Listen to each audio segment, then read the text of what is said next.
दोस्तों, आप सबका मेरे YouTube चैनल पर स्वागत है। ये ब्रेकिंग मिथ सीरीज का तीसरा एपिसोड है। इस एपिसोड में हम ग्रीक माइथोलॉजी की एक फेमस मिथिकल कहानी द फॉल ऑफ इकरस को जानेंगे। द फॉल ऑफ इकरस एक ट्रेजिक कहानी है। ये कहानी फर्स्ट सेंचुरी बीसी के रोमन पोइट ओविड की किताब मेटामॉर्फोसिस से ली गई है। ये मिथिकल कहानी सदियों से सुनी और सुनाई जाती आ रही है। इस कहानी ने सदियों से लोगों को इंस्पायर किया है। ये कहानी आज भी उतनी ही रेलिवेंट है जितनी हजारों साल पहले हुआ करती थी। इस कहानी से आज के लोग बहुत कुछ सीख सकते हैं। ये कहानी जिन थीम्स को लेकर लिखी गई थी और इस कहानी से हमें जो सीख मिलती है वो मैं इस वीडियो के अंत में डिस्कस करूंगा। तो दोस्तों, आप अंत तक बने रहेगा। इकरस की कहानी की शुरुआत इकरस के जन्म से बहुत पहले होती है। असल में इकरस की कहानी डेडलस की कहानी से शुरू होती है। डेडलस इकरस का पिता था। डेडलस की पैदाइश को लेकर एक विवाद है। ज्यादातर लोग मानते हैं कि वो एंशिएंट ग्रीस के सबसे मशहूर शहर एथेंस में पैदा हुआ था। डेडलस एथेंस में पैदा हुआ था या नहीं, ये विवाद का मुद्दा हो सकता है, लेकिन डेडलस को जो शोहरत एथेंस से मिली उसको लेकर कोई विवाद नहीं है। डेडलस एथेंस का सबसे हुनरमंद मूर्तिकार था। वो इतनी रियल मूर्तियां बनाता था कि सुकरात ने डेडलस की मूर्तियों के बारे में लिखते हुए कहा है कि उसने जो मूर्तियां बनाई थी लोग उनको बांध कर रखते थे ताकि उन मूर्तियों में अगर जान आ जाए तो वो भाग ना पाए। डेडलस ना सिर्फ एक जबरदस्त मूर्तिकार था बल्कि वो एक महान आविष्कारक भी था। ग्रीस के लोग मानते हैं कि उसने बहुत से आविष्कार भी किए थे। डेडलस को अपने हुनर पर घमंड था। डेडलस के साथ साथ सब एथेंस वासियों को भी लगता था कि दुनिया में ऐसा कोई इंसान नहीं है जो डेडलस की मूर्तिकला का मुकाबला कर सके। लेकिन फिर वक्त बदला और एक ऐसा वक्त आया जब डेडलस को जबरदस्त मुकाबले का सामना करना पड़ा। हुआ कुछ ऐसा कि डेडलस की बहन ने अपने बेटे टालोस को एथेंस अपने मामा डेडलस के पास मूर्तिकला सीखने के लिए भेज दिया। टालोस एक नौजवान लड़का था। वो अपने मामा डेडलस के पास रहकर उससे मूर्तिकला की शिक्षा हासिल करने लगा। टालोस दिमाग से बहुत तेज था। वो अपने मामा की हर एक बात को ध्यान से सुनता था। उसने अपने मामा से मूर्ति बनाने की कला को बहुत जल्दी सीख लिया और देखते ही देखते वो अपने मामा जैसी ही मूर्तियां बनाने लगा। डेडलस के पास जो भी लोग आते थे वो टालोस की तारीफ किए बिना नहीं रह पाते थे। डेडलस को बहुत जल्द एहसास हो गया कि टालोस ना सिर्फ अक्लमंद है बल्कि उससे भी ज्यादा हुनरमंद है और अगर टालोस इसी तरह से आगे बढ़ता रहा तो उसको बहुत जल्द पीछे छोड़ देगा। डेडलस टालोस से जलने लगा और उसके मन में धीरे धीरे टालोस के खिलाफ गुस्सा और नफरत बढ़ने लगी। एक दिन डेडलस टालोस को धोखे से अपने साथ एक ऊंची पहाड़ी पर ले जाता है और उसको पहाड़ी से धक्का देकर गिरा देता है। लोग मानते हैं कि टालोस को ग्रीक देवी एथना ने एक पक्षी में बदल दिया और उसकी जान बचा ली, लेकिन टालोस उसके बाद हमेशा के लिए एक पक्षी बनकर ही जिया। फिर टालोस की मां अपने भाई डेडलस पर अपने बेटे की हत्या का आरोप लगाती है और एथेंस में डेडलस पर मुकदमा चलता है। एथेंस की अदालत डेडलस को कसूरवार ठहराती है और उसे एथेंस से देश निकाला देती है। एथेंस से निकलकर डेडलस एथेंस के दुश्मन राज्य क्रीट चला जाता है।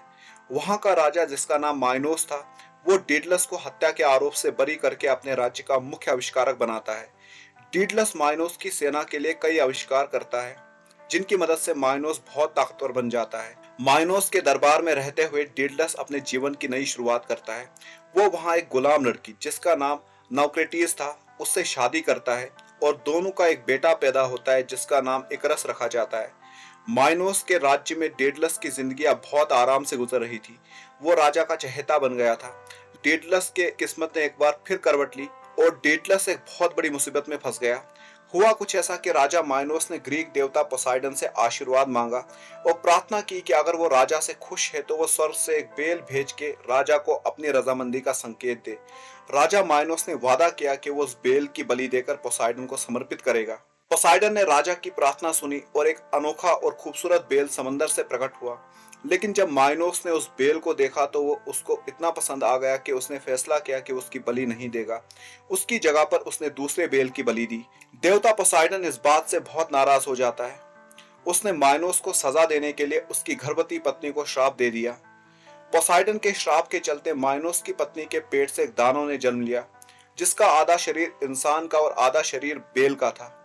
उस दानव का नाम माइनाटोर रखा गया। माइनाटोर की पैदाइश से माइनोस बहुत दुखी और शर्मिंदा था। उसने डेडलस को आदेश दिया कि वो एक भूल भुलैया बनाए ताकि वो माइनाटोर को उसमें कैद कर सके और उसकी पैदाइश का राज दुनिया से छुपाया जा सके। डेडलस राजा की आज्ञा का पालन करता है और अपने बेटे इकरस की मदद से एक भूल भुलैया बनाता है जिसमें माइनाटोर को कैद करके रखा जाता है। राजा माइनोस माइनाटोर को एथेंस राज्य के लोगों को डराने के लिए इस्तेमाल करता है और फिर एथेंस का एक हीरो थीसस, डेडलस और माइनोस की बेटी की मदद से माइनाटोर को मार डालते हैं। अगर आप माइनाटोर की पूरी कहानी जानना चाहते हो तो मुझे कमेंट करके बताओ, मैं इस पर एक अलग वीडियो बनाऊंगा। खैर, हम अपनी कहानी पर वापस लौट आते हैं। डेडलस ने माइनाटोर को मारने में एक अहम रोल निभाया था, जिसकी वजह से राजा माइनोस उससे नाराज था। डेडलस को भी अब लगने लगा कि अब वक्त आ चुका है कि उसे क्रीट छोड़ देना चाहिए, लेकिन माइनोस को इसकी भनक लग जाती है और वो डेडलस और उसके बेटे को राज्य के अंदर ही कैद कर देता है। अब डेडलस की जिंदगी बहुत मुश्किल हो चुकी थी, लेकिन डेडलस को उसके बेटे का सहारा मिल जाता है। वो कैद की जिंदगी अपने बेटे को देख देख कर गुजारता है। कैद से आजाद होने के लिए डेडलस ने वो किया जिसके लिए वो मशहूर था। उसने एक आविष्कारक की तरह सोचना शुरू किया। उसने एक ऐसा आविष्कार किया जिसने दुनिया को एक नई कल्पना दी। वो पक्षियों को गौर से स्टडी करने लगा और पक्षियों की नकल करते हुए उसने एक ऐसा आविष्कार किया जिससे वो उड़कर क्रीट से भाग सकता था। उसने पक्षियों के पंख इकट्ठा किए और मोम की मदद से बिल्कुल पक्षियों के परों की तरह ही एक मशीन बनाई और वो पंख उस पर लगा दिए। फिर उसने अपने बेटे एकरस के लिए भी ये मशीन तैयार की। फिर दोनों बाप बेटे एक दिन मौका देखकर क्रीट छोड़कर वहां से उड़ गए। उड़ने से पहले डेडलस ने एकरस को समझाया कि ना तो समंदर के करीब जाना और ना ही सूरज के ज्यादा करीब जाना। समंदर के करीब जाने से पंख गीले हो जाएंगे और सूरज के करीब जाने से मोम पिघल जाएगा। उड़ते उड़ते वो दोनों क्रीट से बाहर आ गए। अब उनके सामने दूर दूर तक फैला हुआ समंदर था, लेकिन एकरस को ऊंचा उड़ने की इच्छा होने लगी। वो अपने परों का इस्तेमाल करके आसमान की ऊंचाइयों को छूना चाहता था। वो अपने पिता की सलाह को अनदेखा करके ऊंचा उड़ने लगा। जैसे जैसे ऊंचाई की तरफ जाने लगा, सूरज की गर्मी बढ़ने लगी, उसके मोम के बने हुए पंख पिघलने लगे और इस दौरान एकरस ने एक नादान बच्चे की तरह अपने पंखों से खेलना शुरू किया। देखते ही देखते सारा मोम पिघल गया और सारे पंख बिखर गए और एकरस गिरने लगा। वो अपने पिता को पुकारता है, लेकिन उसकी आवाज हवा के दबाव में मानो कहीं खो सी गई थी। वो नीचे समंदर में आकर जोर से गिरा और उसकी मौत हो गई। डेडलस जब अपने बेटे को अपने आसपास नहीं देखता है तो वो घबराकर उसको ढूंढने की कोशिश करता है, लेकिन डेडलस को एकरस कहीं नहीं मिलता है। तभी उसकी नजर नीचे समंदर पर पड़ती है। पहले उसे पंख दिखते हैं और फिर उसे एकरस की तैरती हुई लाश। वो उस लाश को उठाकर एक आइलैंड पर ले जाकर उसको वहां दफना देता है। उस वक्त एक पक्षी वहां पर डेडलस के सर के ऊपर उड़ रहा था। वो पक्षी और कोई नहीं बल्कि टालोस था। टालोस का बदला आखिरकार पूरा हो चुका था। ये कहानी बच्चों और बड़ों दोनों को एक सबक देती है। इस कहानी से ये सीख मिलती है कि बच्चों को अपने बड़ों की बात माननी चाहिए, वरना कभी कभी इसका अंजाम बहुत बुरा होता है। अक्सर बच्चे क्यूरियोसिटी के चक्कर में अपने बड़ों की दी हुई शिक्षा भूल जाते हैं और मुसीबत में फंस जाते हैं। जवानी के जोश में अक्सर बच्चे बहुत एक्सट्रीम हो जाते हैं, लेकिन बच्चों के जीवन में एक संतुलन होना चाहिए। ना तो बच्चों को बहुत नीचे उड़ना चाहिए, ना बहुत ऊपर। इस कहानी से जो सबसे बड़ी सीख हमको मिलती है वो ये है कि पावर के साथ हमेशा रिस्पॉन्सिबिलिटी आती है। पावर हमेशा रिस्पॉन्सिबल लोगों को ही दी जानी चाहिए, वरना इसका बहुत दुखद अंत होता है। आजकल हम अपने बच्चों को तरह तरह की पावरफुल मशीन्स बिना रिस्पॉन्सिबिलिटी के दे देते हैं और वो नादानी में उस पावर का गलत इस्तेमाल करते हैं और फिर इसका बहुत दुखद अंत होता है। शक्ति जिम्मेदारी होती है। गैर जिम्मेदार इंसान के हाथ में शक्ति बहुत खतरनाक बन जाती है। हमको याद रखना चाहिए कि हम इंसान हैं और पावर इंसान को करप्ट बना देती है। इंसान को करप्शन से बचाने के लिए उसको शक्तियां समझदारी से मिलनी चाहिए। बाकी इस कहानी से आपने और क्या सीखा वो भी मुझे कमेंट करके बताना। आज की इस वीडियो में इतना ही। मिलते हैं नेक्स्ट एपिसोड में किसी और नए इंटरेस्टिंग मिथ के साथ। Thank you.